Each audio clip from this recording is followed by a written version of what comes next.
On a sorti que les parents, le problème c'est qu'on a fait une réunion de 2h30 pour nettoyer ce qui avait été dit avant en fait, mais en fait les parents ont plutôt bien reçu la proposition de l'inspecteur. Je crois que les enseignants, en tout cas les directeurs, parce qu'on a pas vu l'ensemble des enseignants, les directeurs ont plutôt bien reçu les choses mardi.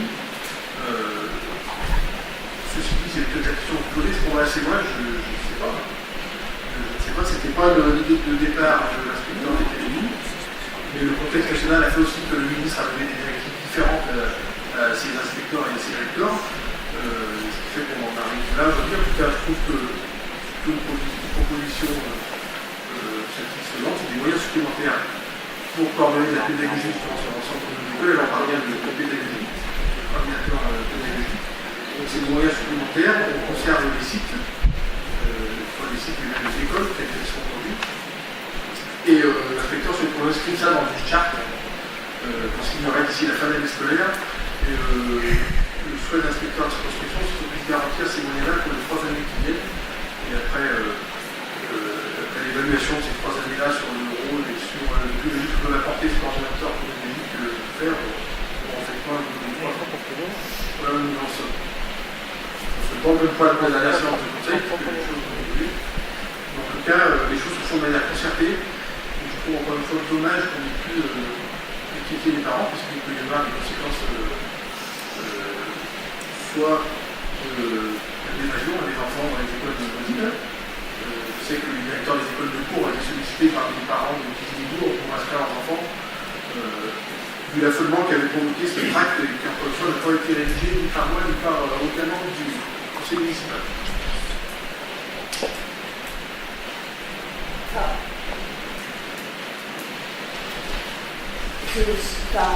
On est dans un espèce de gel du projet, et on n'anticipe rien. Et moi, c'est ça qui. Franchement, c'est quelque chose qui me dérange. On n'anticipe rien du tout. Dans 3 ans, qu'est-ce qui va se passer? C'est ce que je disais. Du coup, on est arrivé à un point où je ne suis pas sûr qu'on arrive au résultat qu'on souhaiterait. Parce que si on ne bouge pas, dans 3 ans, on va rien faire. Ça sera ensuite le jour de mariage, je veux dire. Il y avait un Arnan, une classe qui était en difficulté, un Arnan. On a une classe qui est en difficulté aussi. On a 52 élèves, 2 élèves de moins, on a une classe. Donc si on réagit, là, je pense que ça. On est d'accord là-dessus. Mais je pense que ça doit être. Je pense que c'est juste un mot. L'inspecteur m'a demandé si l'accord était vrai qu'il a aidé financièrement le projet et l'intendant soit-il aidé. Je lui ai répondu, pour que ce soit clair entre une chose et l'autre. 1, c'est l'affaire de la commune. 2, si le projet est très innovant, c'est-à-dire que s'il permet aux enfants de notre commune de top niveau et en utilisant les moyens plus adaptés de la pédagogie, et assez rapidement, à titre expérimental, l'accord pourrait aider financièrement. C'était la question qui voulait être posée. Donc, tant qu'il connaîtrait le projet, le lieu, c'était fini de l'adopter, on regarderait, si c'est certes que la financement n'est pas d'accord, je rappelle qu'on finance déjà jusqu'à 100 mètres. Somme importante de 600 000 € par an. La vraie question, c'est est-ce que la priorité, c'est le maintien des écoles dans les villages, ou est-ce qu'il y a un autre scénario dans lequel on peut être dans l'expérimental? Pour être clair, c'est à vous que je m'adresse,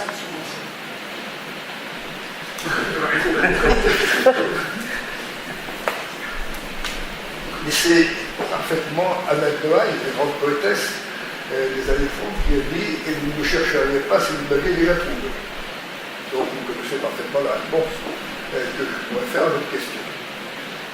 Moi, je pense une chose. C'est complètement personnel. Je pense que ce qu'on doit aux enfants de notre région, c'est de leur donner les meilleurs moyens de s'en sortir pour la vie. Quand on regarde les niveaux de formation, c'est quand même chez nous, où les enfants ont le niveau le plus bas dans la suite. C'est là où il y a le moins d'élèves qui vont au lycée. Et en général, c'est là où il y a le moins d'élèves qui après cela. Donc il faut vraiment qu'on passe à un niveau supérieur. Je ne pense pas qu'il faille opposer les écoles, les villages et le système. Parce qu'on peut très bien imaginer des systèmes où on garde de la vie dans le village. Il y a une école qui travaille, où on fait des choses. Mais peut-être qu'on peut très bien imaginer, par exemple, qu'à Marmande, on met les moyens de dévaler et qu'on puisse travailler sur des thèmes précis et avancer. Et il faut à tout prix qu'on arrive à ce qu'il y ait au moins les mêmes pourcentages d'élèves chez nous, sur notre commune, et de notre territoire, qui aillent au lycée, qui aient une formation générale, et qui puissent se former et s'armer pour la vie. Aujourd'hui, le monde, le village dans lequel, si on parle de village, le village dans lequel nos enfants vont évoluer, c'est pour reprendre l'expression de McLuhan, c'est le village mondial. Aujourd'hui, ils prendront l'avion, ils iront partout. Nous, on va à la cour. Eux, ils iront dans le monde entier. Donc, il faut aussi pour les arbres de ce côté-là, mais il ne faut pas opposer le village avec l'école. On peut très bien imaginer des systèmes où il reste une activité, une vie, une activité scolaire dans chaque village. On l'a dit. D'abord, la procédure de la Coupe du Monde, il ne faut pas perdre cette idée, mais ça veut pas dire qu'il faut que les CP, CE, CE2, alors que l'Européen, notamment, vers tout ça. Donc, on peut aussi réfléchir à des modes nouveaux d'organisation tout en gardant la base villageoise. C'est l'essence même de notre politique nouvelle, mais on peut aussi changer les choses. Là, j'essaie de répondre à la question. Mais ça n'engage que moi. Personne d'autre. Moi, je suis d'accord avec vous sur le fait qu'on est arrivé à quelque chose qui n'est pas satisfaisant, qu'on aurait pu être beaucoup plus innovant. Alors, on pourra faire des innovations avec les financements de l'accord et de la commune sur le plan culturel, sur le numérique, là, il n'y a pas de souci. Microphonie. Mais c'est pas des innovations pédagogiques au sens pur terme. Et le souci qu'on a aujourd'hui, c'est que les oppositions, elles viennent pas de nous. Et que tu me manques. Ce qui serait bien, c'est que le cours de SVT, je ne sais pas comment ça s'appelle, sur Fernand Lay, par exemple, ça serait évidemment. Et du coup, ce que je crains, parce que dorénavant, les instructions qu'a donné le ministre à ses inspecteurs, c'est de faire des projets concertés, partagés, donc on ne fait aucun projet, c'est qu'on va passer à côté de moyens que l'inspecteur, et là je parle du directeur académique, ne fait pas nous donner. On parle des langues vivantes, on parle des mathématiques, des sciences. Et ben on va passer avec tout ça.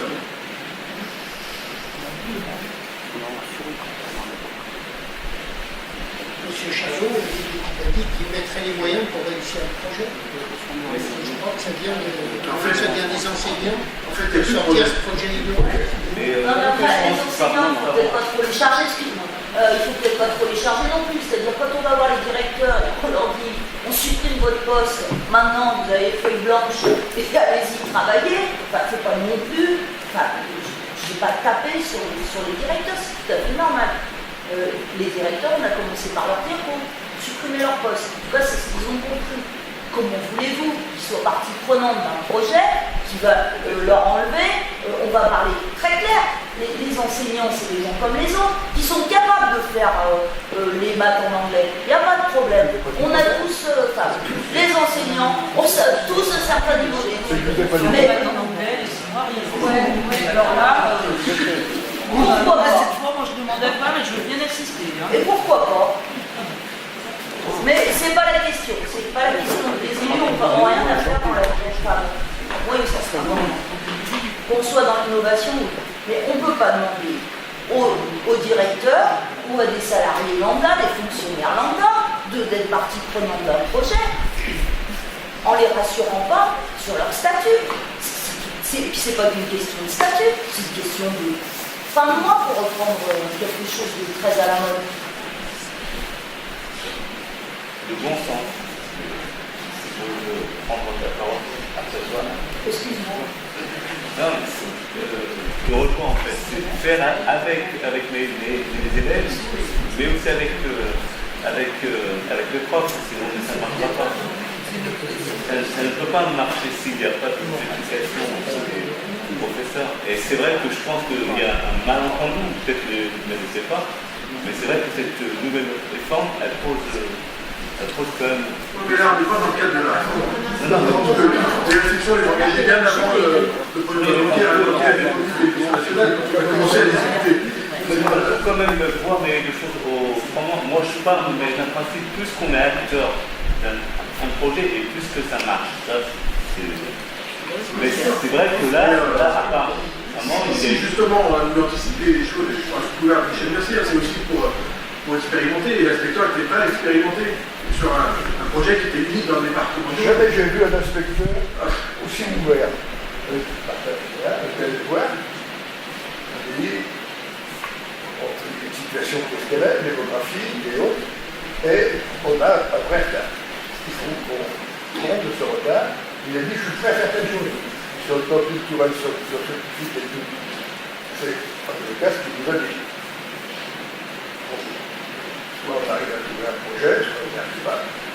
Mais ça vaut la peine aussi de passer un peu de temps à essayer de trouver un projet pour les jeunes de tout. C'est en tout. Dans tous les cas, si, parce que ça revient à la question avec les choses, mais bon, ce que j'avais vu en deux points de vue, en tout cas, s'il ne se passe rien comme ce profil, parce que si c'est un moyen supplémentaire à combien de temps, c'est bien, c'est des moyens en plus, mais c'est rien. Et moi, je trouverais ça dommage. En tout cas, nous, on prendra nos responsabilités en faisant avec l'accord, d'ailleurs, parce que l'accord a donné son. Enfin, souhaite participer aussi au financement de certaines activités sur le numérique, sur la culture ou différentes choses, on fera les choses. Par contre, il faudra aussi que ceux qui auront fait que ce projet n'aboutisse pas prennent aussi leurs responsabilités. Alors là, qui soyez clair, qui On peut régler des tracts à un moment donné. mais je pense qu'ici, il n'y en a aucun. Ah, mais j'ai plus personne ici. Encore une fois, on est plutôt d'accord sur. Je pense pas qu'il faille polémiquer. Je crois que c'est un sujet qui est plutôt consensuel. c'est qu'on est quand même dans une intelligence commune et c'est toujours pour l'intérêt de nos écoliers. Après, il y a des personnes qui tentent, ça fait partie de la vie aussi. Mais c'est vrai que nous, en tant que je pense qu'on est vraiment dans ce sens. Après, je sais que c'est difficile de bousculer les études, de changer les fonctionnements. Et les cours, on connaît très bien ça. Si on ne peut pas bousculer les études, on n'en serait pas là. Mais après, on ne peut pas faire tout seul. Donc, je pense aussi qu'il y a une inquiétude de la part des enseignants parce qu'il y avait un mode de fonctionnement de travail. Et là, ils ont travaillé ensemble en concertation. C'est pas évident et je pense que ça génère une inquiétude aussi. Au-delà des questions matérielles, je pense quand même que... Non mais attendez, les questions matérielles, vous dites à des gens, vous allez travailler autrement, les gens sont d'accord. Mais si on leur dit, vous allez travailler autrement, et je vais être très terre à terre, vous allez gagner entre 400 et 150 euros de moins, évidemment que les gens ne sont pas partie prenante. Enfin, oui, mais là, très basique. Il y a une direction d'un côté et après, il y a tout l'ensemble des enseignants. Donc, il n'y aura pas une incidence financière sur les enseignants, enfin, ça c'est clair. Je parle des directeurs. A priori, je pense qu'il n'y en aura pas. Mais disons que c'est l'ensemble, moi je parle de la globalité des enseignants. Oui, mais dans une équipe, qu'est-ce qui emmène l'équipe? Ça va être le directeur. Vous avez été enseignante, je suis enseignante, vous savez J'ai été de quoi je enseignante, parle. j'étais directrice pendant longtemps. Oui, vous savez ce que c'est. Parce que j'ai assumé. Imaginez qu'on vous, à cette époque-là, qu'on vous lance un projet, mais qu'on vous dise « Oh ben non, mais vous serez plus directrice, vous ne serez plus pas une envie, soyez clairs. » Enfin... On peut comprendre ça, mais vous avez aussi une évolution démographique. Il peut arriver au même résultat. C'est-à-dire que vous pouvez les directeurs. Si on fait rien, à moins de 20 élèves par an, parce qu'on est parti. Il n'y a pas besoin d'avoir fait des mathématiques supérieures pour trouver à moins de 20 élèves par an pour voir quelles sont les conséquences. Même si on perd 15 élèves par an qui viennent, il restera toujours 35, et c'est dans ces 35-là, qu'est-ce qu'on fait pour eux? C'est ça la question. Ceux qui restent, il faudra bien les aider. Moi, ce que je vous propose, c'est d'inviter l'inspecteur de circonscription à venir échanger avec nous sur ce sujet. En tout cas, vous savez tout. Que vous savez déjà.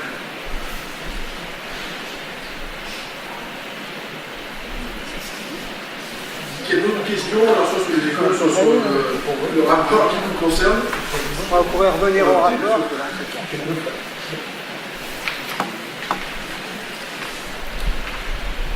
Du coup, je vais voir le rapport sur le financement des écoles privées. Qui est pour? Qui est contre? Qui s'abstient? 3 abstentions. Je vous remercie. Et nous arrivons au rapport aide à l'habitat.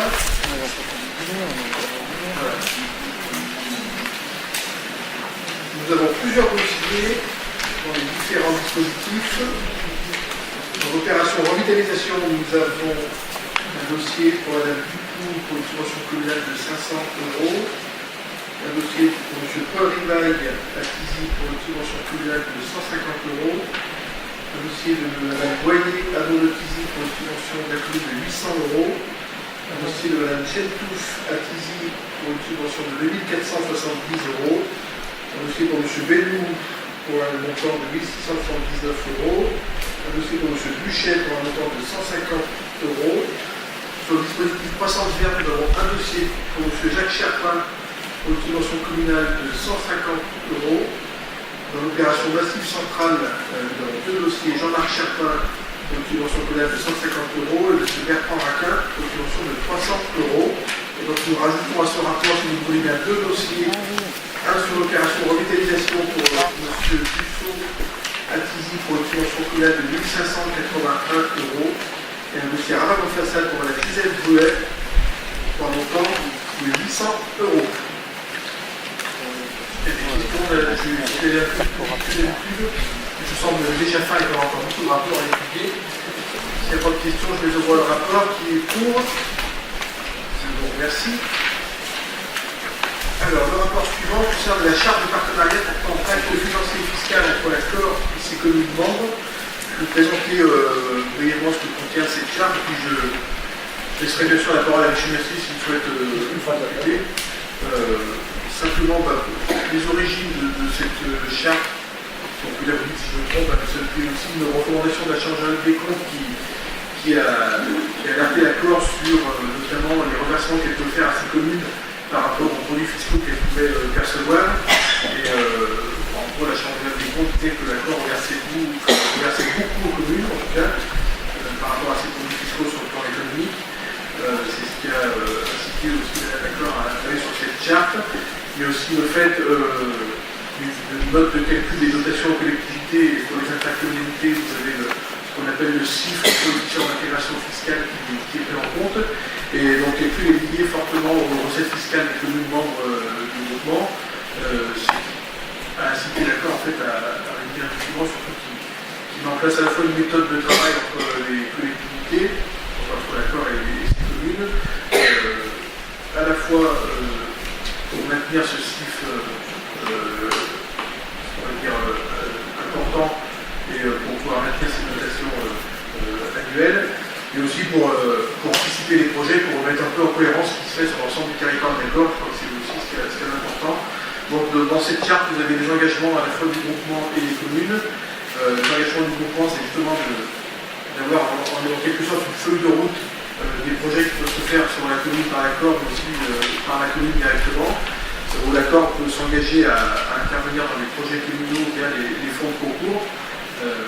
J'ai envie de dire, la commune de Tizy-les-Bourgs est un peu exemplaire dans ce domaine, puisque l'ensemble des éléments qui sont inscrits dans cette charte, parce que la commune de Tizy-les-Bourgs qui est exemplaire, c'est plutôt d'accord, mais en tout cas les relations entre les deux collectivités sont exemplaires, puisque l'accord intervient déjà dans le cadre des fonds de concours, que je vous parlais tout à l'heure en subvention dans ce cadre-là pour la résidence senior, c'est quand même 361 000 € qui arrivent pour soutenir ce projet-là.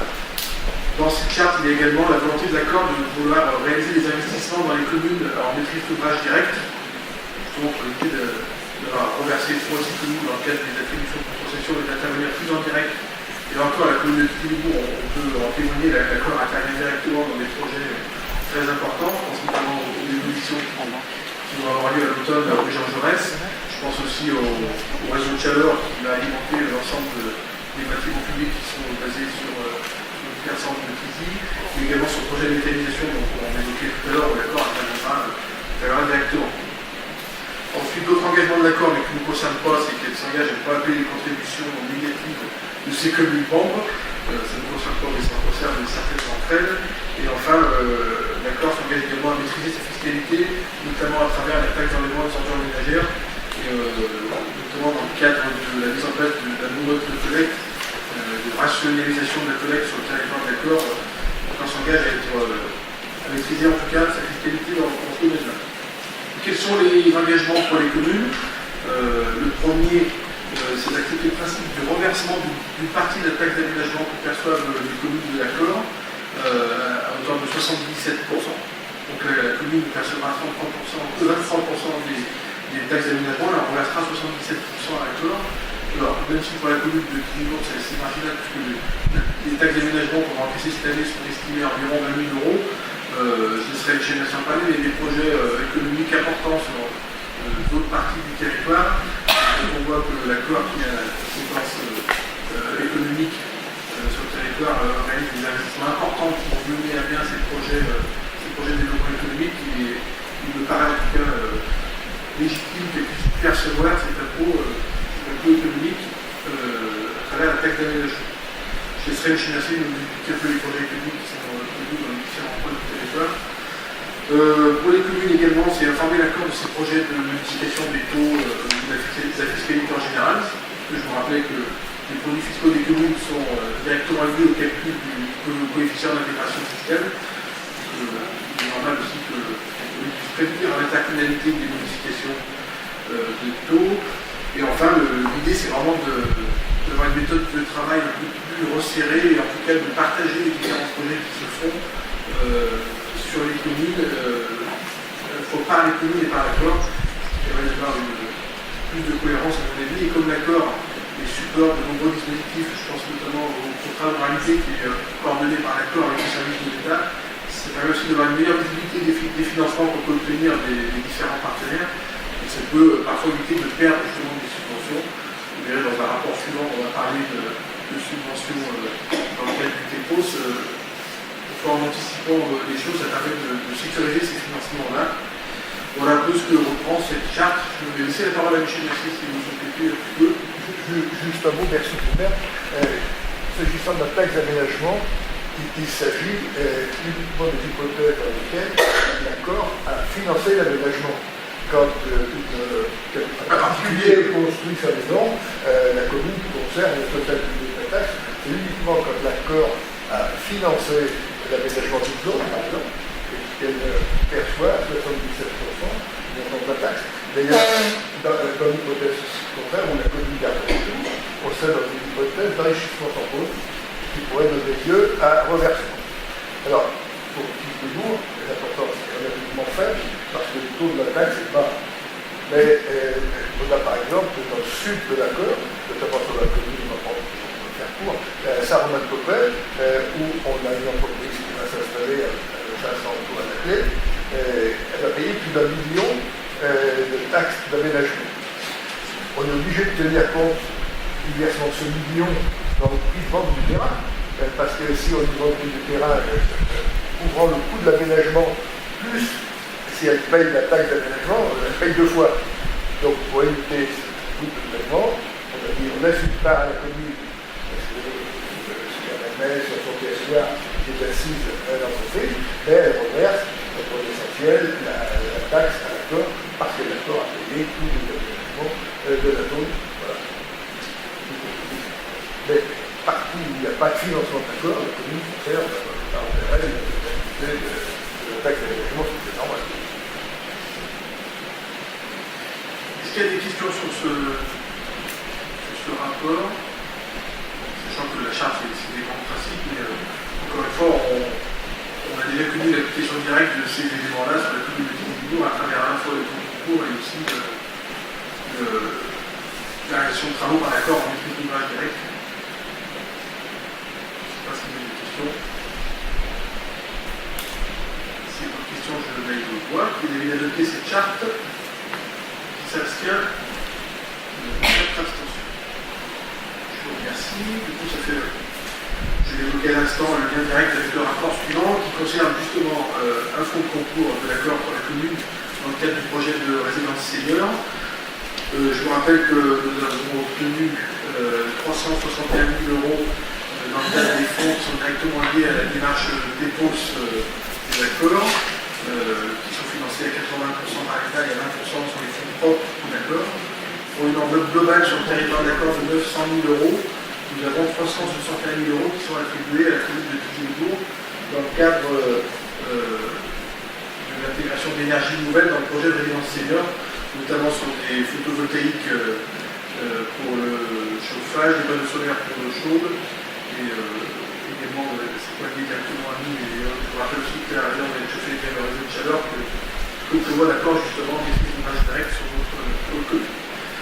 Il vient de libérer ce soir, puisque le montant est pas tout à fait celui-là au départ, il a augmenté un petit peu, nous sommes d'accord à 361 000 €. Donc je vous demande de bien vouloir solliciter l'accord pour le versement de cette subvention, pour laquelle nous devons justifier les dépenses assez vite.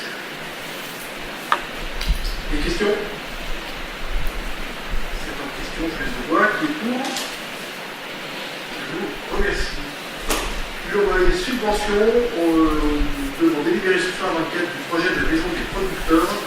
C'est une délibération un peu technique et en fait une mise au point par rapport au plan de financement initial qui n'a pas d'incidence sur l'autofinancement de la commune. Simplement, on avait inscrit une subvention région de 42 746 €. En fait, c'est pas une subvention région, c'est une subvention leader, mais comme la région est l'autorité de gestion des fonds européens, ça transite par la région. C'est simplement de corriger cela. Et je vous rappelle qu'on modifie un peu les taux pour conserver le même taux de subvention. Donc on a une DCL à hauteur de 25% pour 42 745 €, un fonds leader pour le même montant et un autofinancement de la commune qui a déjà été réalisé.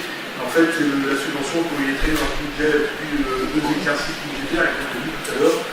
Une fois qu'on aura délibéré, on pourra solliciter le versement de cette subvention. Est-ce qu'il y a des questions? Si il n'y a pas de questions, je les envoie. Qui est pour? Qui s'abstient? Pardon. Qui est adopté à l'unanimité. Je vous remercie. Alors, toujours dans les subventions, nous avons plusieurs rapports où nous sollicitons des subventions de différents partenaires. La première concerne la dotation de soutien à l'investissement local pour l'année 2019. Vous savez qu'on a eu beaucoup de subventions de l'État sur l'ensemble de nos projets et je vous propose de solliciter la DSIL pour la dernière tranche de requalification des concentres, donc le projet qui démarre, qui est estimé à 200 000 € hors taxe, projet de du commerce à Jean Jaurès, et de déposer un second dossier pour le programme de mise en valeur des travaux dont je parlais tout à l'heure, qui est estimé pour plusieurs exercices, une conversation de 3 ans pour 170 000 € hors taxe. Donc je demande de votre accord pour solliciter ces 2 subventions auprès de l'État. Est-ce qu'il y a des questions? Je vois le rapport qui est pour. Qui s'abstient? Unanimité, merci beaucoup. Le rapport suivant concerne le demande de subvention. Donc, je vous le disais tout à l'heure, au moment du budget recettes investissement, nous avons soldé le contrat triennal avec le département, ce qui fait que nous pouvons entrer dans le nouveau dispositif d'aide aux communes, qui en fait fonctionne sous forme d'appel à projet au printemps de chaque année. Donc là, les appels à projet sont ouverts depuis le 3 mars, et nous devons déposer les dossiers jusqu'à début mai sur la plateforme du 10 mai, sur la plateforme du département. Je vous rappelle le principe, donc le département met à disposition des conseillers départementaux des enveloppes par canton, qui ensuite font des arbitrages. La commune sollicite le département.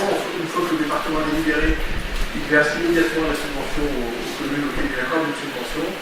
Et il est demandé aux communes d'exécuter les opérations dans les 2 ans qui suivent, ce qui nous va inciter à déposer un dossier qui a déjà démarré, qui sera terminé cette année, pour le nouveau dispositif d'aide au département.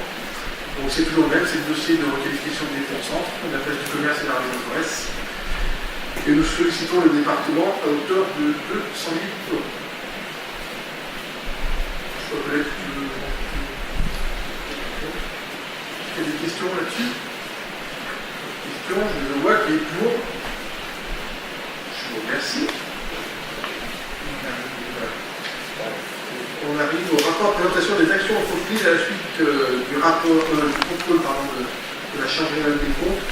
Donc vous vous souvenez, on a eu 4 recommandations de la Chambre régionale des comptes suite à son contrôle, et nous avons une obligation légale de vous présenter ce qui a été mis en œuvre pour y répondre. Je vais aller assez vite, il y a des questions, j'y répondrai. La première recommandation, c'était de mettre l'inventaire en conformité avec les bases d'actifs établis par le comptable, ce qui ne veut pas dire qu'ils n'ont pas d'inventaire au sein des services de la commune, c'est juste qu'il n'est pas tout à fait en conformité avec celui du comptable.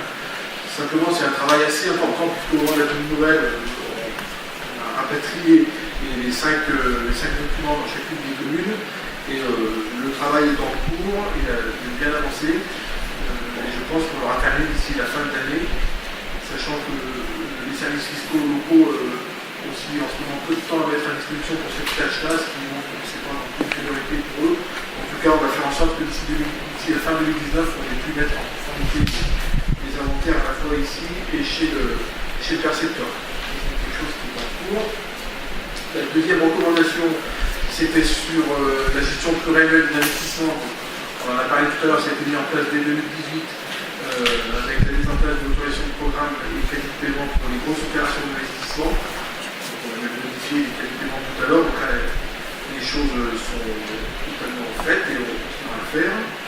La recommandation numéro 3, ça concerne la commande publique, où là, la Chambre régionale des comptes nous incite à mettre en place une nomenclature des besoins pour la commande publique, de classifier de manière exhaustive les achats.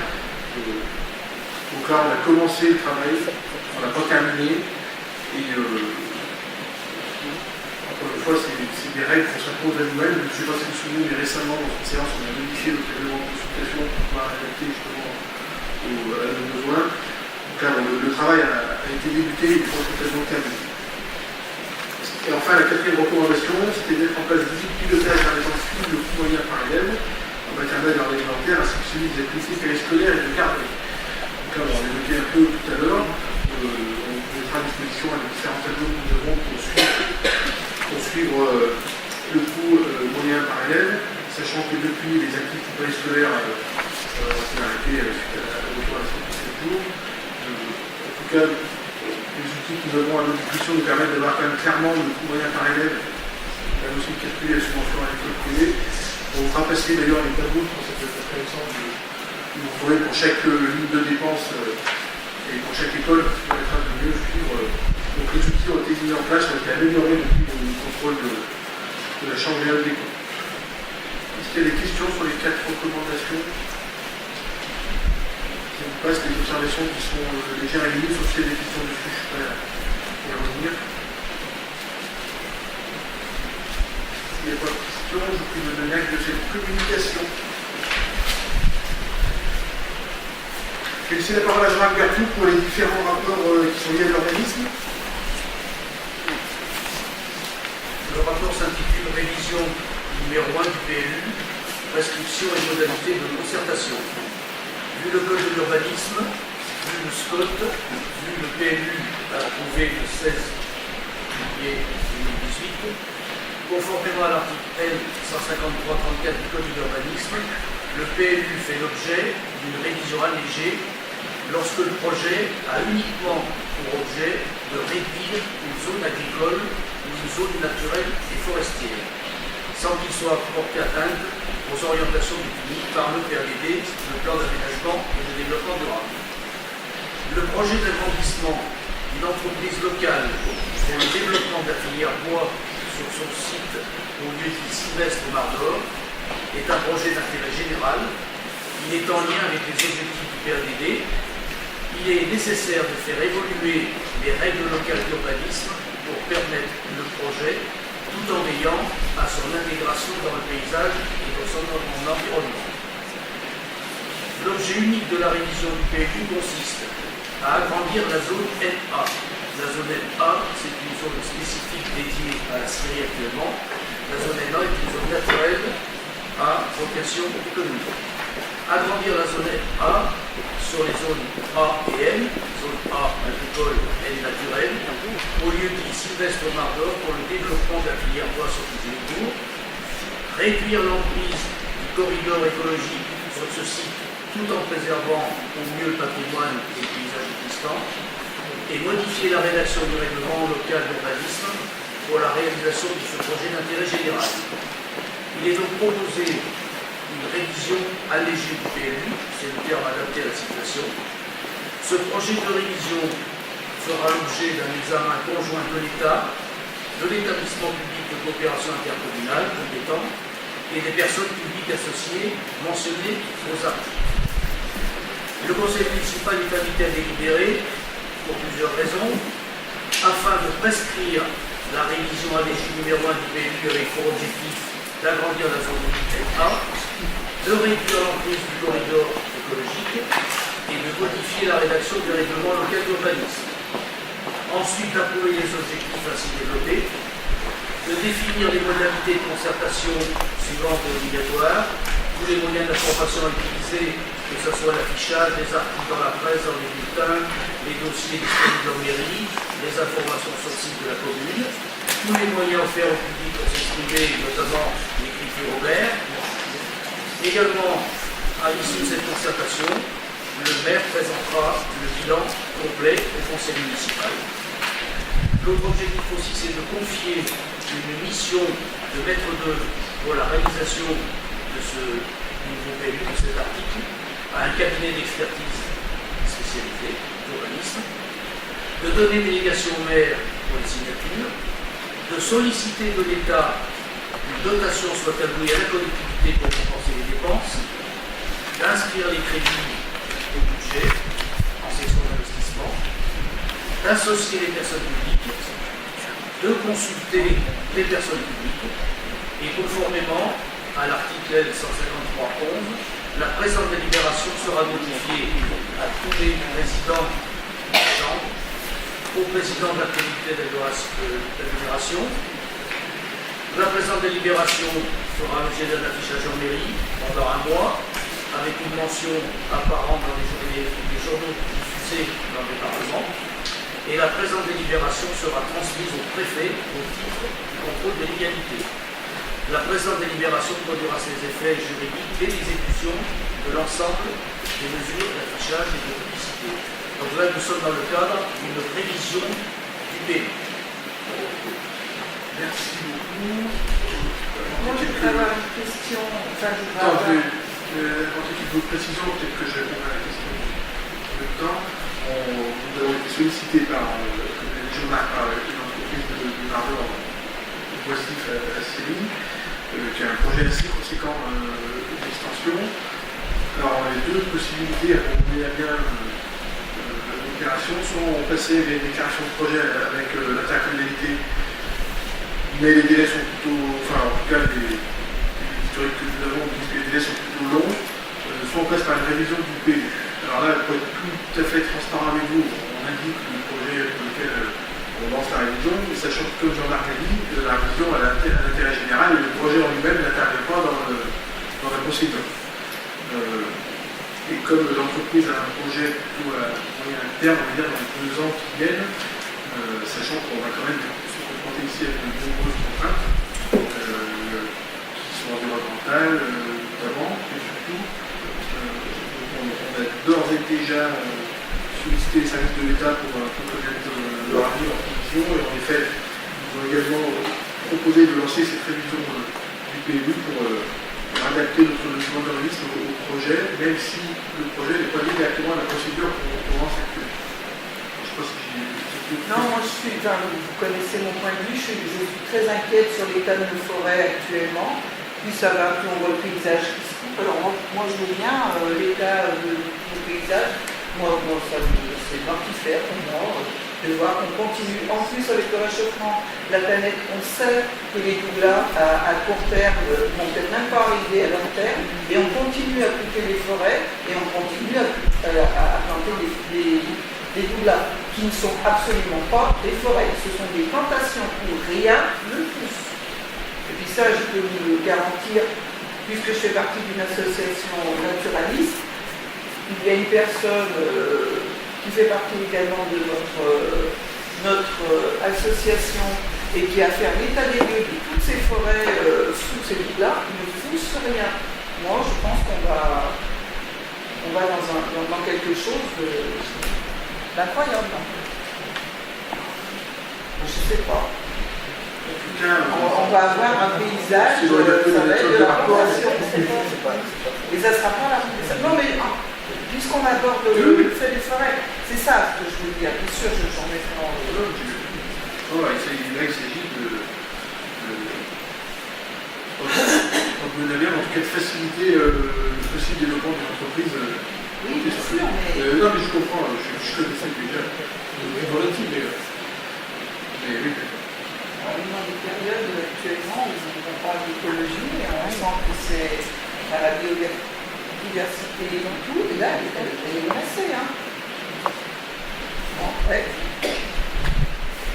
Bravo. Je reviens à une considération bien à faire. Pourquoi il y a besoin de...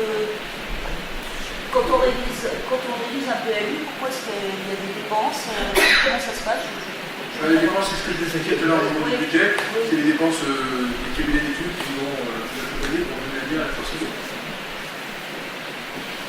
C'est des démarches qui sont très techniques. L'établissement de PLU, la modification de la révision, c'est très technique. Elles sont aussi peut-être obligatoires. Ah ben, c'est obligatoire. Alors, on fait la chose, on peut rien faire. Mais c'est pas deux choses que je fais. Ce qui justifie notre choix, c'est surtout le fait qu'on va développer la filière bois locale et qu'il est admis par tout le monde qu'il est beaucoup plus intéressant de produire localement, de commercialiser localement. Et en plus de là, on va dynamiser une entreprise, créer des emplois et puis également une certaine logique de développement durable dans toute cette opération. Donc si on la soutient, c'est qu'on a vu cet intérêt local important, sans oublier qu'il y aura ce contrôle de ce corridor écologique qui a été proposé par la DDT, qui l'a contrôlé, qui l'a noté, et qui aura donné un nouvel avis sur le respect environnemental du projet. Donc on n'a pas le projet sous les yeux, on ne peut pas se prononcer. Nous, ce qu'on essaie de voir, c'est qu'en mettant en place cette révision, ça sera possible qu'une entreprise puisse s'agrandir si les conditions de respect de l'environnement sont respectées, puisqu'il y a la rivière aussi qui est annulée, et tout un tas de clauses qui vont être posées, certainement, pour la entreprise. En tout cas, la révision numéro 1 permettrait le développement des entreprises locales dans la filière bois, ce qui colle bien à notre région et notre situation. Et après, je pars en compte comme spécialiste de la filière bois, qui peut-être pense que moi c'est des bêtises, mais on a vu quand même énormément de scieries disparaître sur l'ensemble du territoire du Beaujolais et du Beaujolais également. Et là, les propriétaires de scieries se rendent compte que s'ils ne développent pas leur autoproduction, ils sont également voués à disparaître dans un avenir plus ou moins proche. Après, c'est ce qu'ils disent et c'est ce qu'on a pu voir sur l'ensemble du territoire. Après, ça ne veut pas dire qu'on va arriver au bout. Ça veut dire qu'on lance la procédure et on sait très bien qu'on va arriver à des contraintes et on va demander des études environnementales, que la police de l'eau va également demander des choses, que la BER va demander des choses. Ça ne veut pas dire qu'on est vraiment au bout de la démarche. En tout cas, nous, on a la volonté de faire en sorte, pour ce qui nous concerne et pour ce sur quoi on est compétent, de pouvoir faire en sorte que ce projet s'aboutit. Et tout dépendra pas de vous. Comme ça a été assez contraint l'élaboration du VAU, moi je vous dis si on change un petit peu, on va dire le zonage, est-ce que ça ne va pas changer dans un autre secteur Pour l'instant. Pour l'instant, en plus, on reste sur du MA par la suite. On n'est pas en zone ni U, ni. Voilà, il n'y a pas de question d'habitation ou d'industrie, il y a vraiment sur l'activité pénale, l'activité forestière, zone naturelle. C'est cet aspect-là qui peut peut-être poser problème. C'est ça? Non, du coup, non. Moins que si on proposait de mettre une zone unique, on va en parler juste après, pour du développement économique à vocation industrielle. Bien sûr, on regardera aussi l'impact que ça peut avoir pour l'agriculture locale. C'est toutes des questions qui vont se poser et c'est ce pourquoi d'ailleurs on se fait accompagner pour ça. Je vais rappeler que tout le contrôle de légalité est effectué par le préfet.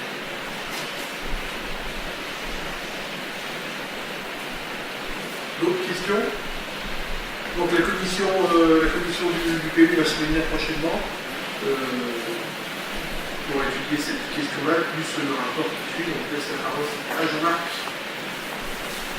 Le rapport suivant a pour intitulé, vous voyez la nuance, modification numéro 1 du PLU, restrictions et modalités de conservation.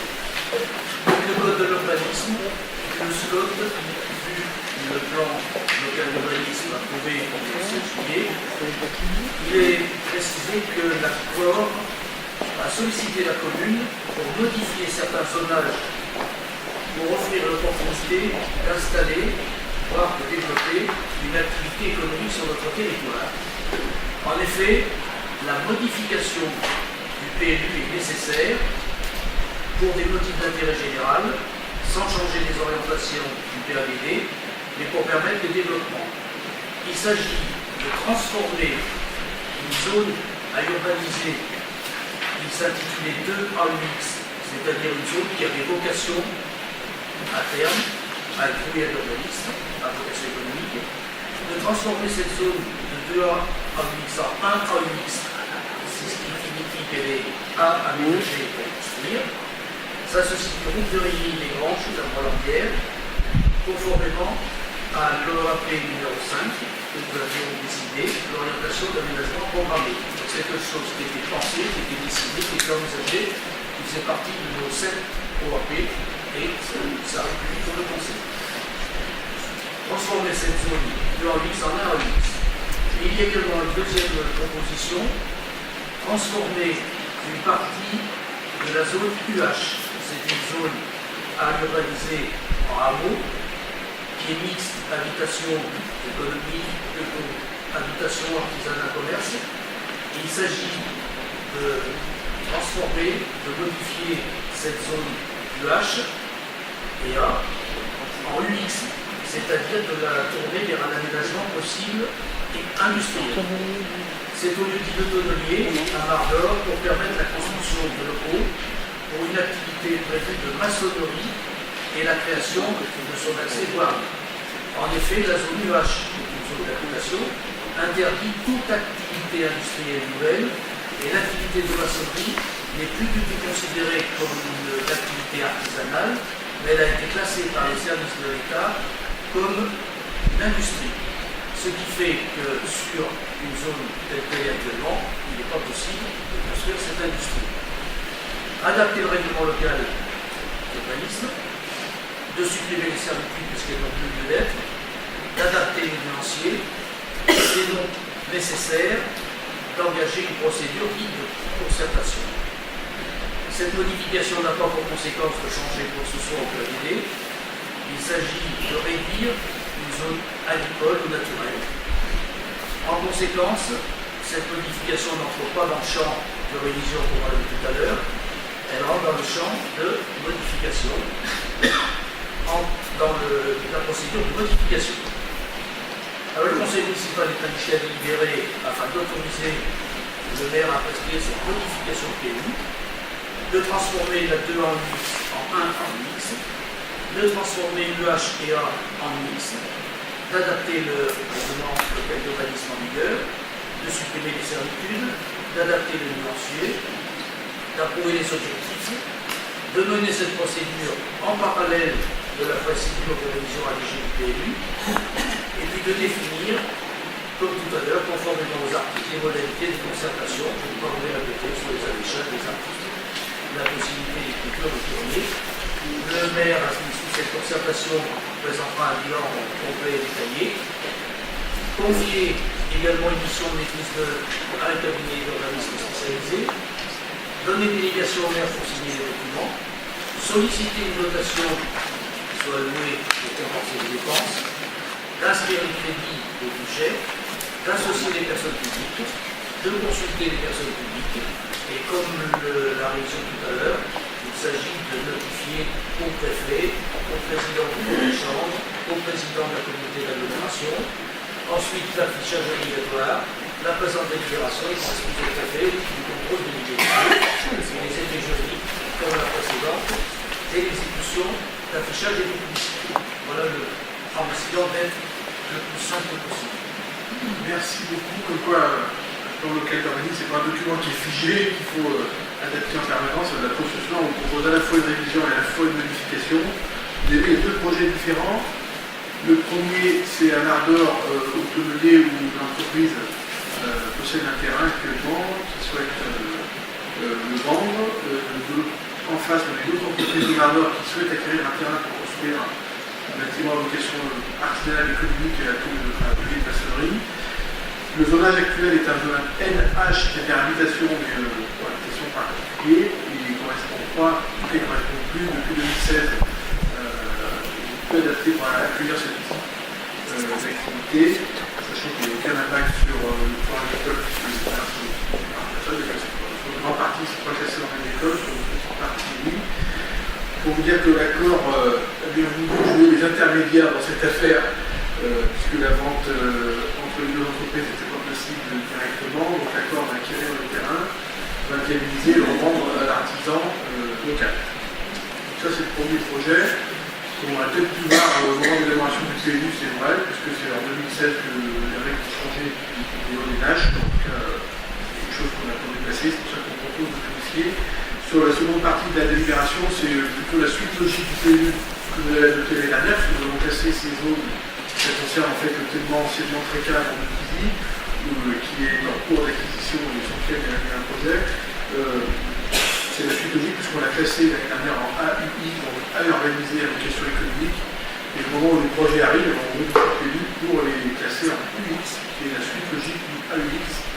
Donc voilà, moi je particularité là-dessus, sachant que c'est un témoin qui a accueilli pendant de nombreuses années déjà des activités et qui a vocation à se développer, c'est plutôt pour On peut faire 3 blocs, un bloc civil, un bloc maçonnerie, oui, d'ailleurs, et un bloc de métallisation. Je ne sais pas si vous avez vu, j'ai pas fait voter le rapport précédent, j'ai oublié. Donc on votera la révision qui concerne la série et on votera le rapport actuel et on peut faire un vote de ça ne pose pas de problème. On peut faire un vote par division, je suis en train de chercher le terme. Il y a d'autres questions?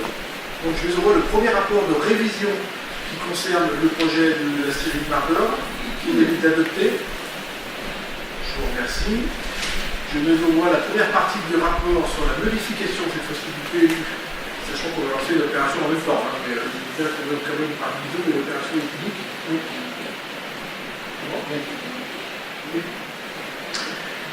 Donc sur la partie de modifier le zonage AUX en UX sur la zone de Bourg-de-Thizy, qui est pour, qui s'abstient, qui est contre, 4 votes contre, et sur la modification qui concerne le zonage du Tonnelier à Mardor pour le passer en UX, qui est en NH, qui est l'habitat de P.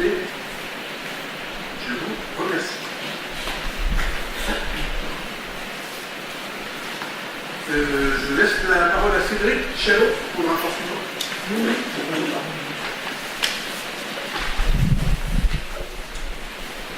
La commune est sollicitée à de nombreuses reprises pour régulariser des cessions de délaissés de voiries, espace public, une partie de chemins ruraux qui ne sont plus utilisés comme espace public. Après constat de la désaffectation du domaine public de ces terrains, il convient de mettre en place un protocole afin de sécuriser chaque dossier de cession.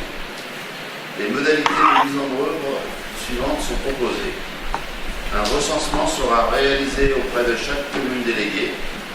Une réunion d'information sera organisée dans chaque mairie déléguée par le maire délégué et animée par l'adjoint de voirie, réunissant tous les agriculteurs locaux afin de les sensibiliser, les propriétaires et exploitants, et de commencer à recenser les délaissés à rétrocéder en campagne.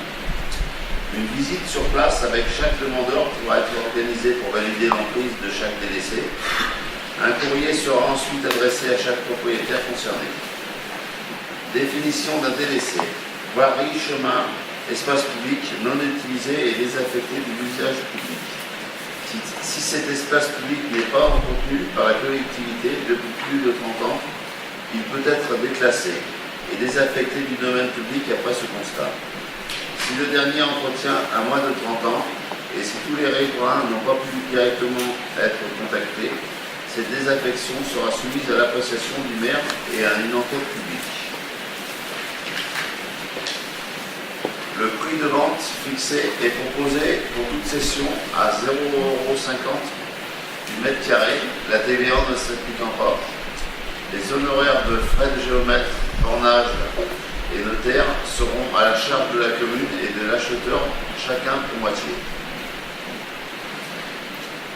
Le conseil municipal est invité à délibérer afin d'approuver le protocole de cession de délaissé de voirie, d'accepter le déclassement et la désaffectation du domaine public pour chaque dossier de cession remplissant les conditions et de fixer le prix de cession à 50 centimes du mètre carré, la TVA ne s'appliquant pas, d'autoriser le maire à lancer toute procédure nécessitant la cession des différents délaissés de voirie, d'espace public et chemins ruraux, d'autoriser monsieur le maire ou son représentant à signer tout acte authentique pour chacune des ventes concernées par ce protocole, d'autoriser monsieur le maire à signer tout document relatif à ce dossier et de dire que les crédits seront prévus au budget. Merci beaucoup. Vous savez, on délibère régulièrement sur les délaissés de voirie, notamment pour les agriculteurs, en fait, souvent sur des voiries ou des chemins ruraux qui n'existent plus dans les fermes, on va dire. Donc là, l'idée, c'est de mettre en place un protocole pour que les échanges que nous avons avec les uns les autres soient les mêmes pour tous et fixer la base de discussion. Surtout, on n'empêchera pas que nous aurons à délibérer sur l'ensemble de ces dossiers quand ils arriveront. Et comme Cédric mène un travail un peu plus large sur l'ensemble du territoire communal sur ces délaissés de voirie, ça permet d'avoir un cadre surtout pour appliquer la même règle pour tout le monde. Et ça n'empêchera pas, c'est pas ça qui va nous autoriser à vendre ces délaissés de voirie ou à rétrocéder notre terrain. Il faudra mettre en place en conseil municipal l'ensemble des délibérations. Vous avez des questions là-dessus? Qui est pour? Merci. Non, je m'abstiens. Ah, pardon, une abstention. Rapport suivant, Jean-Marc Berthoud. Il s'agit d'une régularisation sur une vente de terrain à la commune, à Beauvaisis. Simplement, dans les années 2000, une parcelle a été acquise par M. Girardet. Par erreur, une petite parcelle de 77 mètres carrés a été clôturée dans leur propriété, alors que c'était une parcelle communale. Des deux camps, ils sont suivis d'abord pour régulariser cette situation. Ils deviendront propriétaires de cette parcelle. Les frais de géomètre seront à la charge de la commune. Vu la vie du service des domaines, le prix du terrain est estimé à 1 200 €, soit 15 € le mètre carré. Le conseil est invité à délibérer pour accepter de céder ce petit terrain qui leur appartenait pas, qui dorénavant leur appartiendra, de fixer le prix à 15,60 € le mètre carré, d'autoriser le maire ou son représentant à signer. Les frais de bornage et de géomètre seront à la charge de la commune, étant donné de sa priorité de près de 20 ans ce dossier. Les frais de notaire seront à la charge de l'acquéreur, et ensuite ce propriétaire qui paiera la taxe foncière. Tout à fait normal. Vous avez derrière ce petit triangle vert qui représente ces 77 mètres carrés qui sont récupérés légalement maintenant par le propriétaire alors qu'ils se laissaient appropriés. Clandestinement. Mon collège, je suis une erreur ancienne de la commune de Beauvaisis, comme ça arrive parfois, c'est pas grave. Les communes ont un projet, ils sont un peu propriétaires de cette petite parcelle alors qu'ils pensaient l'être. Je suis dit de corriger cela. Comme ça, évidemment, si basé sur le prix de Noël pour le vente, d'accord, les acquéreurs. Est-ce qu'il y a des questions? Ces questions, je les vois, sachant que Joël Girardet ne souhaite pas participer au vote. Sinon, qui est l'avis d'adopter? Je vous remercie. Rapport suivant. Le rapport suivant concerne la vente du Café des Sports 5 places du commerce à Tizi, à Madame Djali. L'exploitant du Café des Sports a proposé à la commune d'acheter les murs de son commerce situé 5 places du commerce. Ce bien comprend le commerce, le logement et la terrasse privée rattachée au commerce. Le prix d'achat proposé est de 75 000 €, la TVA ne s'appliquant pas. Une intervention de géomètre sera nécessaire. L'avis des domaines a estimé le bien à 81 700, 80 000 pour le bâtiment, 700 pour la terrasse. Le conseil municipal est invité à délibérer afin d'accepter de céder ce café des sports à Mme Jailly, de fixer un prix de vente à 75 000 €, d'autoriser le maire ou son représentant à signer. Les frais de bornage et de géomètre seront à la charge de l'acquéreur. Les frais de notaire seront à la charge de l'acquéreur. La taxe foncière sera due par le nouveau propriétaire et le cabinet d'HSL sera informé, puisqu'il est gestionnaire des loyers, que ce bien est modifié au niveau du propriétaire. Merci. Il y a des questions. Je vois qui est. Merci. Deuxième vote. Le rapport suivant est consacré à la vente de l'ancienne salle des fêtes de Margor à Madame Antoinette Charrère. La commune a mis en vente cette ancienne salle des fêtes de Margor, située 65 chemin Saint-Laurent, le bourg de Margor. Elle n'était plus utilisée pour le public, est classée et désaffectée du public et de l'aide. Un tiers s'est porté acquéreur au prix de 56 millions d'euros. Une intervention du géomètre sera nécessaire. Une servitude pourra être mise en place pour permettre l'accès à la propriété des unités qui paraissent à la propriété communale. Le service des domaines a estimé à 85 000 €. Le conseil municipal est invité à délibérer pour donner un accord conséquent, pour déclasser et désaffecter cette salle des fêtes de Margor, d'accepter de céder cette ancienne salle à Madame Charrère, d'établir un prix de vente à 56 000 €, d'autoriser le maire à signer tous les documents. Les frais de bornage et de géomètre seront à la charge de la commune. Tous les frais de notaire seront à la charge de l'acquéreur. La commission d'agence de 5 990 € sera à la charge de la commune. Et la taxe foncière ensuite sera due par le nouveau propriétaire. Là, nous aurons une opportunité de nous séparer de cette ancienne salle des fêtes qui n'est plus utilisée par le public. Et on a intérêt, sans doute, à le faire. Merci beaucoup. Vous savez qu'on a mis en vente beaucoup de biens communaux. On a accéléré un peu ces ventes en faisant appel à un agent immobilier local. Cette vente-là en fait partie. Après, il y a certaines estimations des domaines qui sont parfois surprenantes. Nous, on a fait estimer par notre agent immobilier local qui connaît bien le marché immobilier chez nous et qui nous a dit que la 56 000 c'était un peu plus grand, sachant qu'il y avait des investissements importants à faire dedans et que l'acquéreur envisage de transformer la salle des fêtes en 2 logements, donc un pour elle et un pour la membre de sa famille. C'est bien aussi pour le grand parlant. Je pense que les parlements sont plutôt contents.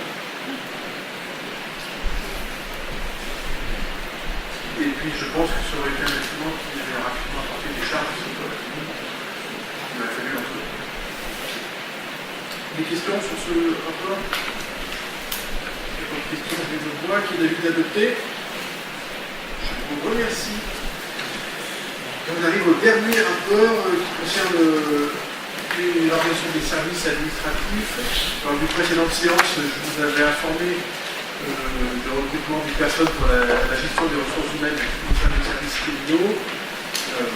Et depuis le mois de septembre, on avait une gestion partagée, on va dire, des ressources humaines entre la commune et l'accord en tête du service commun ressources humaines. Parce qu'il y a un service commun auquel seule la commune de Pizziligno était adhérente. Plusieurs communes avaient fait savoir qu'elles auraient pu adhérer les dernières, mais ça n'a pas été le cas. Je parle sous votre contrôle, monsieur le Président. Et du coup, dans le cadre aussi de la réorganisation de nos services, l'agent qu'on a recruté sur la fonction RH nous a fait part de son souhait de s'occuper pleinement de la fonction RH, c'est-à-dire y compris la paye, en fait, qui était en quelque sorte dédié au service de l'accord. Donc voilà, il récupère la fonction depuis le début de l'année quasiment en globalité sur les ressources humaines. Simplement, il a besoin pour avoir totalement la maîtrise du sujet, d'être formé notamment sur le logiciel qui s'appelle Siri, qui gère l'ensemble des ressources humaines, notamment pour la paye. Donc c'est simplement ce rapport, je me sollicite pour m'autoriser à faire appel un agent de l'accord avec qui on travaille d'ailleurs depuis le début de notre collaboration pour qu'il puisse former notre agent à Tizi-de-Bourg et qu'on puisse la rémunérer au titre d'une activité accessoire, sachant que la rémunération, le montant de l'indemnité est fixé à 292 € brut chargés par journée. Est-ce qu'il y a des questions? Ce qui veut dire que dans les 3-4 mois qui viennent, notre agent sera vraiment pleinement investi sur la fonction ressources humaines. Vous avez vu aussi de lui donner une tâche contre l'agent. Est-ce qu'il y a des questions là-dessus? Non. C'est pas de questions, je les envoie, c'est pour. Je vous remercie. Vous avez dans le pochette les décisions prises au titre de l'article 2122-22 du Code général des collectivités territoriales. Je laisse le soin d'en prendre connaissance. Je vais voir mon acte. Est-ce qu'il y a discussions diverses avant que je laisse la parole aux éléments qui le souhaitent sur certains de leurs dossiers? Oui. Allez, Je voudrais savoir cette plaquette, si la mairie est sollicitée, elle est distribuée dans toutes les boîtes aux lettres. Je suis sollicité pour faire l'enculé. Voilà. Mais pas du tout sollicité. Non, mais parce qu'il y a plein de morts, des gens qui ne sont plus là depuis 10 ans. Alors, est-ce qu'il fait ça? Alors, j'ai eu la personne que j'ai donc reçue comme. On l'a pas eu. On n'entend pas. Maintenant que je l'ai pas eu. Donc cette plaquette qui déjà l'année dernière a été éditée, cette année il y a encore plus de bêtises, puisqu'il y a des gens qui sont morts. Moi je me retrouve avec un numéro de téléphone qui doit faire très plaisir à la personne qui doit être appelée sans arrêt, puisque c'est un 78, c'est bon. Après, oui, il y a Maître Billet qui, je pense, n'est plus en fonction depuis longtemps. Le docteur Pouli, Sissotto, etc.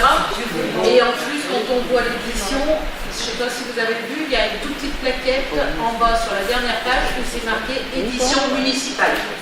Donc, je ne l'ai même pas vu. Si, je les ai appelés hier, parce que Marc en prend plein les dents, comme on dit. Et j'ai eu juste la personne de l'accueil. Je lui ai demandé comment ils avaient leurs renseignements. Elle a commencé à me dire, mais de toute façon, on demande aux mairies et tout, donc elle est très mal tombée. Donc je lui ai dit que j'enverrai un mail. Donc le mail est parti en mettant tout ce que nous, sur notre commune, il y avait comme bêtises. Et je ne sais pas, donc soi-disant, le mail va être donné au directeur à suivre. Pour l'instant, j'ai pas de réponse. Voilà. Non, moi j'ai pas de nom. Moi,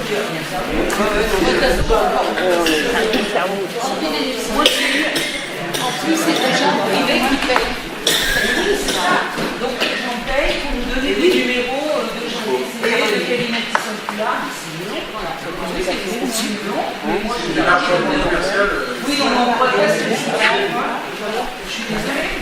Donc il joue sur les mots, il joue sur les désignations, il joue sur les mots.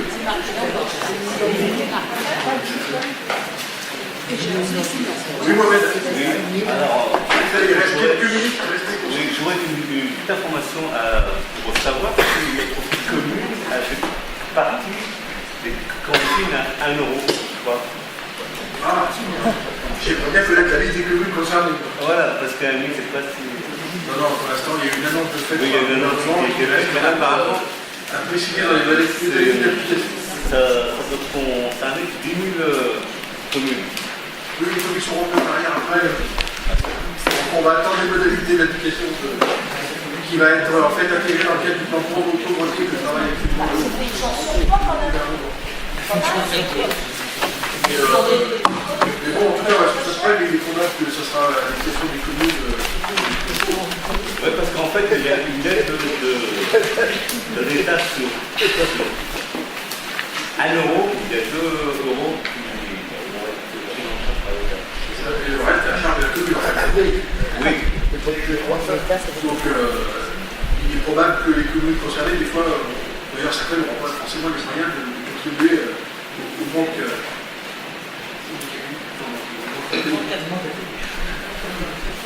En tout cas, on va faire cette plan, mais ça sera dans le cadre du plan pauvreté qui sera présenté dans les semaines qui viennent. Et je pense que la ministre qui s'est avancée dans le JDI de la semaine dernière a dû faire porter son doigt à la commune.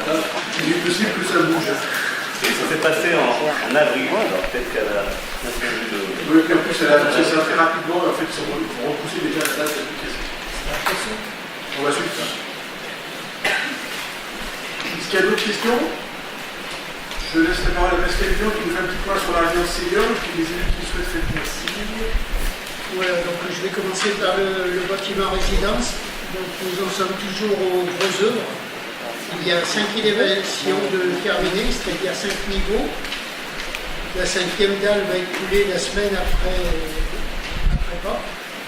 Et puis ensuite, il y aura la 6e élévation qui sera faite, c'est-à-dire le 6e niveau. Et normalement, la première quinzaine de mai, le charpentier devrait arriver sur le chantier. En parallèle, il y a la pose des drains et le remblaiement qui est fait entre les bâtiments. Vous pouvez voir que la route est garée en ce moment, pour la circulation. Ensuite, le second œuvre, donc le logement témoin, dont vous avez déjà parlé. Donc l'étanchéité des sanitaires a été faite. Et puis maintenant, donc c'est cette semaine, les baies vitrées qui vont être posées, les cloisons. Et puis ensuite, le second œuvre, c'est-à-dire toute la partie technique et fluide. Et puis le logement, il doit être terminé sans les finitions, donc pour le 7 mai. Parce que le 7 mai, il y aura une journée formation. Et ça sera les tests d'étanchéité à l'air. Nous devrons avoir terminé pour cette date-là. Et puis ensuite, nous pourrons peut-être voir pour organiser à nouveau une visite du site. Ensuite, la maison médicale. Donc, la maison médicale, ils ont commencé à monter les parpaings pour la cage d'ascenseur. Et puis, la réalisation de la dalle au rez-de-chaussée suivra. Et normalement, le second œuvre va commencer aussi mai-juin. Pour le moment, nous sommes dans les temps. Tout à l'heure, vous avez pu le voir au niveau pour les spots jeunes et associatifs. Vous avez pu voir qu'on a voté une enveloppe, donc Sylvain qui est en concertation avec les futurs locataires, les futurs utilisateurs, pour écouter leurs besoins. Et il y aura uniquement besoin donc, de travaux de second œuvre, principalement des travaux de peinture, des travaux d'électricité, et des travaux de chauffage, de mise en point du chauffage, puisque nous avons encore des ventilateurs et nous mettrons des radiateurs à la place. Donc ces 3 chantiers, normalement, vont être terminés pour la fin d'année 2019. Voilà, mais pour le moment, nous n'avons pas de retard sur le chantier. On sera invité prochainement dès que le témoin sera terminé à l'unité, on vous invitera pour l'ensemble des associations et des anciens, par exemple, et également l'ensemble des personnes qui nous ont déjà sollicité pour intégrer la résidence. Et en fait, toute la population, je pense que c'est intéressant, même si on n'a pas vocation à y aller tout de suite, parce que c'est un chantier assez intéressant, même sur le plan technique. Donc je pense que ça sera dans le mois de mai. Voilà. L'objectif de ce logement témoin, c'est quand même de faire la finition également, aussi bien des peintures, des habillages bois, pour pouvoir justement donner un rendu complet. Éventuellement ajusté pour les éléments qui arrivent par la suite. Merci beaucoup. Je laisse la parole à Marion qui va nous parler incorruptible. Je voulais simplement vous dire que le vote du prix des incorruptibles a commencé. Donc il a commencé le jeudi 11 avril et se terminera le 17 mai. Voilà.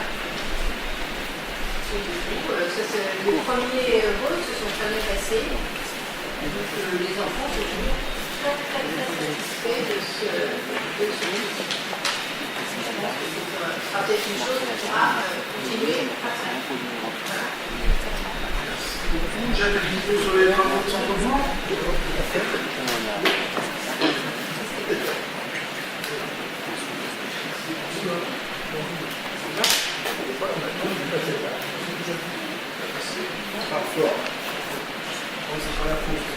Donc quelques mots sur les travaux Centre-Bourg. Donc tout le monde a pu voir que le chantier avait recommencé donc, sur la place du commerce, donc c'est la 3e branche de travaux. Pour l'instant, donc, c'est l'entreprise SAT qui est en activité sur la place du commerce, qui travaille pour le compte Renoir Nord sur les réseaux d'eau potable et les réseaux d'assainissement. Il y a des travaux à faire donc, à ce sujet. Donc, il faut faire tous ces travaux, bien sûr, avant qu'on refasse la chaussée. Ils ont quelques problèmes aussi rue Perrin-Frère. Il y a 2 branchements qui se sont affaissés, donc ils vont reprendre ces branchements pour qu'on n'ait pas du tout après à traiter surtout des eaux usées. Donc là, la SAD a aussi également un bout de caniveau en pierre qui existe encore au niveau de la rue Jean Jaurès, où était l'ancienne pharmacie de son chef. Il y a environ une quarantaine de mètres de dalles en pierre donc, qui demande de rénovation. Donc là, c'est un petit peu aussi ça. Donc ces travaux vont durer environ 1 mois pour la salle. Ils ont également des branchements qui sont en amiante à reprendre dans la rue Jean Jaurès et place du commerce. Donc il y a encore des travaux particuliers, l'amiante et je ne vais pas les répéter en France. Donc l'entreprise SAD va rester à peu près 1 mois sur le site. Pendant ce temps, l'entreprise EPAGE a rattaqué ses travaux, elle, par contre, sur le parking de la gendarmerie. Ils sont sur ce parking, ces travaux vont durer une quinzaine de jours. Et après ça, donc, ils vont revenir sur le centre-ville pour attaquer vraiment les travaux d'aménagement du centre-ville. Donc ces travaux vont être divisés en plusieurs tranches, notamment 9 tranches différentes, parce qu'on ne va pas tout casser la place avant de refaire. Casser un morceau, on va refaire les trottoirs à 9 et tout. Les trottoirs seront refaits sur un secteur, on attaquera le deuxième secteur. Donc il y a toujours des endroits pour les piétons pour pouvoir marcher tranquillement sur la place du commerce. Donc la première tranche, c'est la rue Eugène Deschavals et la rue Perrin-Frère qui se fera. Après, ils vont continuer donc, sur la rue Jean Jaurès, puisque la salle aura fini ses travaux de réaménagement du réseau de musée. Donc rue Jean Jaurès et puis l'esplanade qui est devant les WC publics. C'est la deuxième phase. La troisième phase, ça sera la rue Jean-Baptiste Fournier, l'emplacement de la rue Jean-Baptiste Fournier devant le crédit agricole et puis l'ancienne commissariat, qui est fermé simplement. Après, ça sera le parvis devant le café du commerce et le crédit agricole. Le parvis va être réaménagé. La 5e phase, ça sera le parking de la rue de Crozet, qui est à côté du café des sports.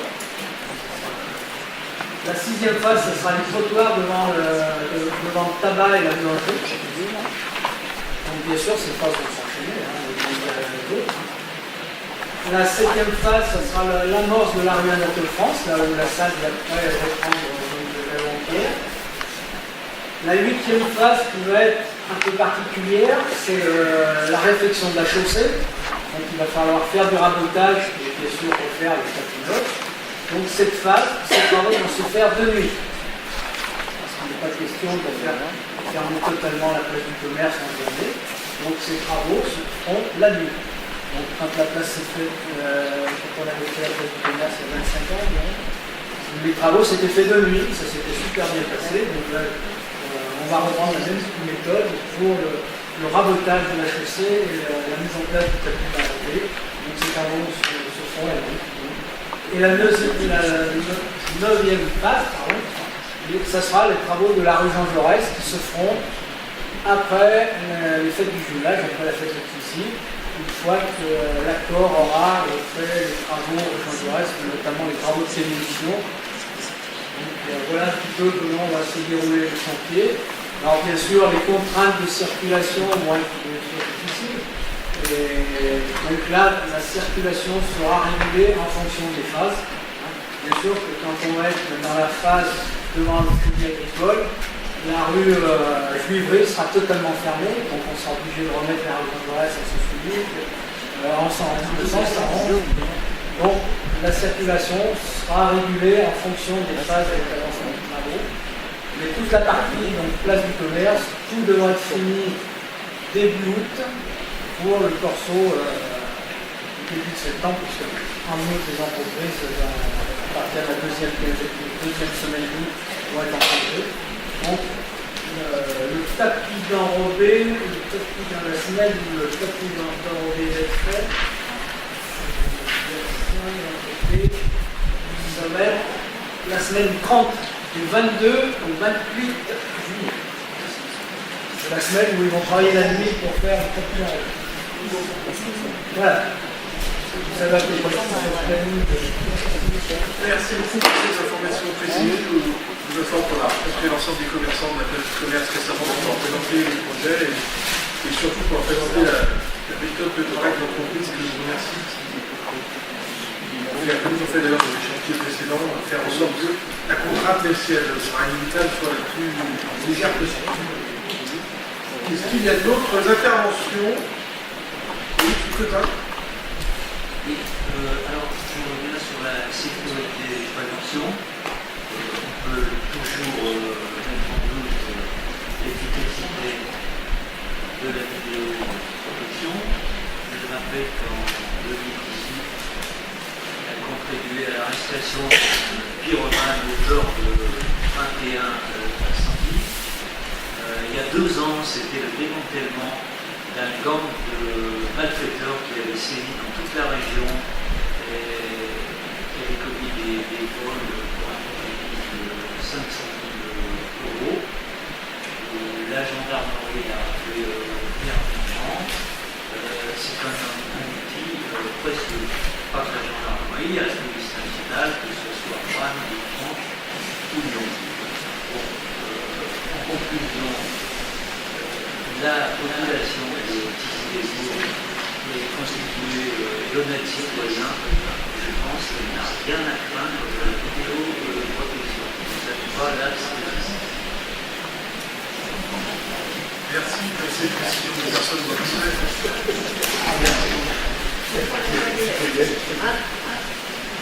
Est-ce qu'il y a d'autres interventions? N'oubliez pas de signer les documents liés au budget, les productions de l'évaluation, nous allons éviter le vote pour l'union préparé par la commerçante locale.